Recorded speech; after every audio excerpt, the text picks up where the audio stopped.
The Wood Chop is sponsored by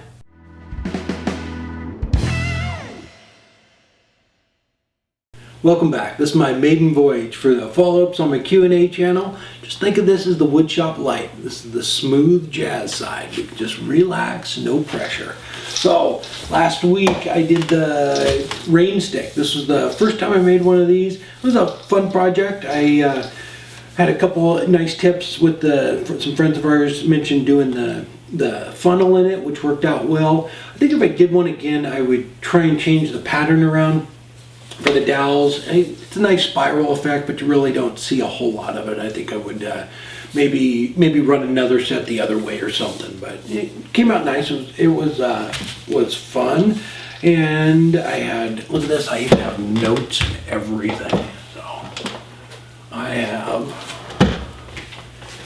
things going on here. I have, I had a couple suggestions for it. So somebody mentioned flattening the dowels off, sanding the dowels on the inside flat and making them thinner. It will change the pitch on them. I used a couple different size beans and then some rice just to change it up. I don't know if it really affects the sound, but I thought I'd give it a try. And the white ones were navy beans. Somebody mentioned that too. So luckily we got that cleared up. And the other one was on the Forstner bit I used. So I used a 2-inch Forstner bit, and depending on the size, you can change there. That'll be different. But I use Wood River Forstner bits. I think I got them at Woodcraft. I'm not sure though. The Forstner bits where they just have the two little wings on them, don't get those. They won't cut anything. They won't cut on the drill press, hand drill, nothing. They're horrible.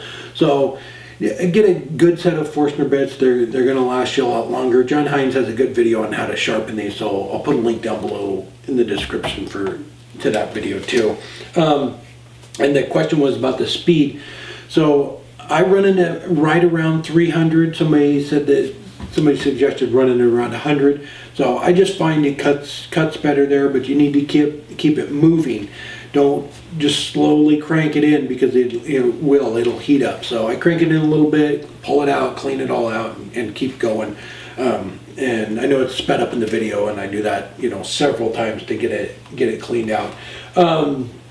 So as long as you keep it moving, it won't get too hot. You saw probably a little bit of smoke in the video, and that's because the wood was a little bit wet. Now, there's a difference between wet wood and green wood. This cherry I've had for years, but it was sitting outside in the rain, and so it was a little bit moist. So wet wood isn't going to move as much on you, and it'll dry out a lot faster than green wood. So if you have a piece of wood that's been down for years and it's wet, you can bring it in and turn it, and basically almost finish the entire thing, depending on how thin you get it and how wet it is, and it really won't move.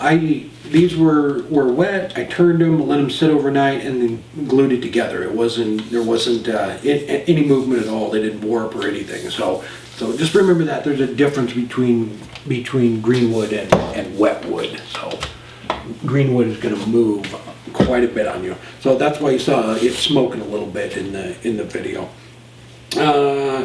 Question about the wax and oil. Yeah.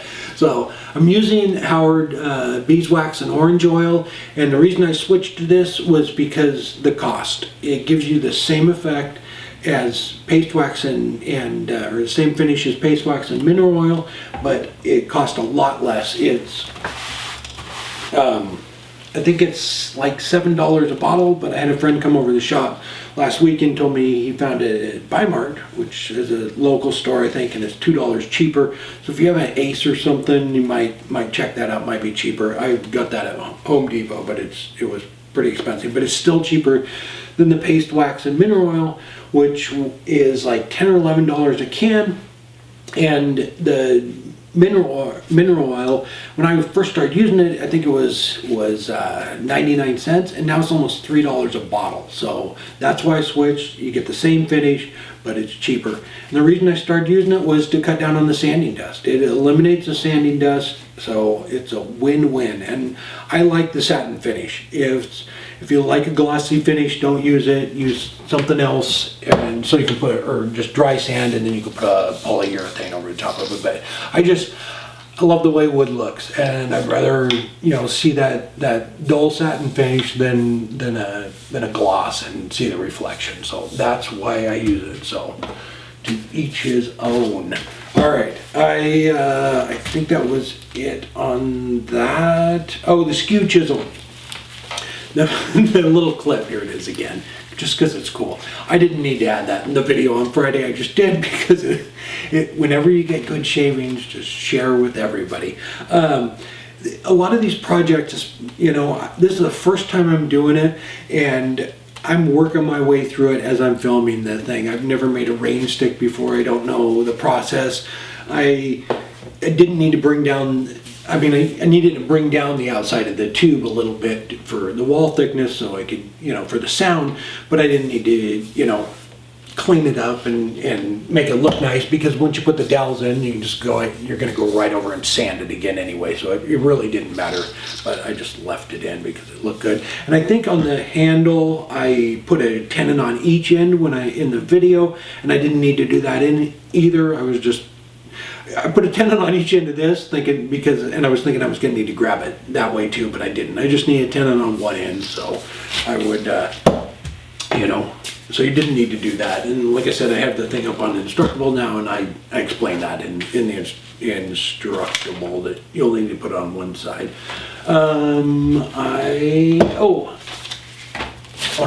Brian, thank you so much. Brian sent me a box of wood. Brian's the guy I lost the football bet. That's why I made the football trophy. I think he felt guilty, so he sent me some wood.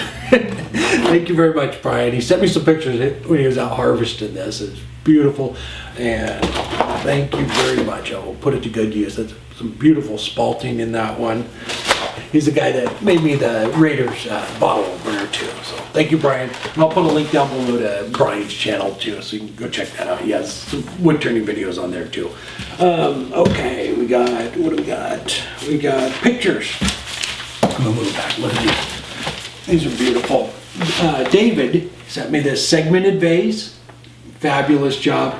He did this for a wedding gift, and it's out of maple pear with a copper inlay in it. Very nice. And David entered the Christmas Ornament Challenge last year too, and he's been putting up some more wood turning videos on his YouTube channel, so I'll put a link down below to that. And Angel did this lotus flower. It's a vase. I don't think you can tell from the picture, but it's a vase, and it's made out of mulberry. Very nice. And to make the flower, he uses the indexing system on his lathe, and then hooked up one of the drill cover on the banjo using the post. And you've probably seen him. You mount a drill in it, and then you can crank it in and out to do stuff like that. So very nice job. And Steve did this beautiful segmented vessel. Very nice job. And it's out of oak, mahogany, alder, and poplar. Very nice. It's an open segment, and the wall thickness on it is 1/8 of an inch thick. So beautiful job. And the next one is from Dave. He did this walnut off-axis goblet. Nice job. And there's a side note here. It holds a shot and a half of Jim Beam Scotch. So that's a plus. All right, and the last one is from Andrew. He did this beautiful segmented bowl. Very nice. Gorgeous, gorgeous bowl. I love the shape. Nice job. All right. The last thing is I want to thank everybody on Patreon. Everybody supporting me on Patreon. Thank you so much, guys. I really appreciate it. I think that is about it. If this is your first time here, I have a new project video on my main channel. I'll put a link right over there to that. So go check it out every Friday. And if this is your first time on the Q&A channel, I will be doing the follow-ups to the Friday's video on this channel. And if you have any questions on the Friday's project or anything about the lathe, sharpening, no questions about cleaning up or sweeping the floor, because I love the smell of wood. It's very nice. All right, and I forgot. The number one comment was that they didn't want me to use the Rainstick. They've had too much rain already. Most of them came from Ireland, so for Ireland I will not play the Rainstick anymore until summer. Summer has been beating you down for those 3 days out of the year you get it. All right, till next time, take care.